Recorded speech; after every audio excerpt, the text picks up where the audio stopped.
মঙ্গলবার ২২ July milestone school and কলেজের চতুর্থ শ্রেণীর ছাত্রী সামিহা আক্তার সারা বলছিলেন কিভাবে তাদের স্কুলে একটি বাংলাদেশ বিমান বাহিনীর যুদ্ধবিমান বিধ্বস্ত হওয়ার সময় অল্পের জন্য রক্ষা পেয়েছিল সে। মেন গেটে পায়ে গেছে, হঠাৎ করে একটা শব্দ হয়, তারপরে দেখি যেখান থেকে ধোঁয়া বের হওয়া শুরু করছে। বন্ধুরা এখানে কয়েকজন ছিল যারা কোচিং করেছিল, আর কয়েকজন চলে গেছে। এই কর্নারে 3টা ক্লাস পড়ে আমি।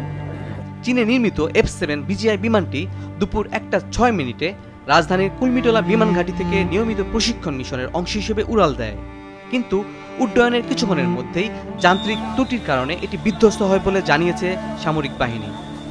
বিমান বিধ্বস্ত হওয়ায় বিকট শব্দ শুনে সামিয়ার বাবা সাইফুল রহমান, আমি এইখানে আসছি, কিন্তু গতকালকে ফরচুনেটলি ওকে আমি ইনফর্ম করলাম তুমি মেন গেটে আসো, যেহেতু ওইদিকে রাস্তাটা খারাপ, বাইক নিয়ে ঢুকতে পারি না।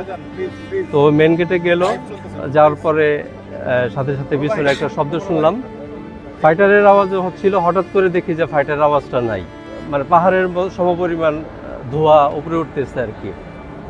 তো ভাবলাম, পজিশন দেখে মনে হলো যে এই হায়দার আলীতেই পড়ছে অথবা এই মাঠ বা রাস্তায় কোথাও একটা পড়ছে আর কি।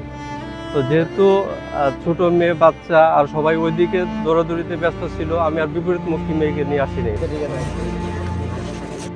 সরকার এই দুর্ঘটনার পর একদিনের রাষ্ট্রীয় শোক ঘোষণা করেছে।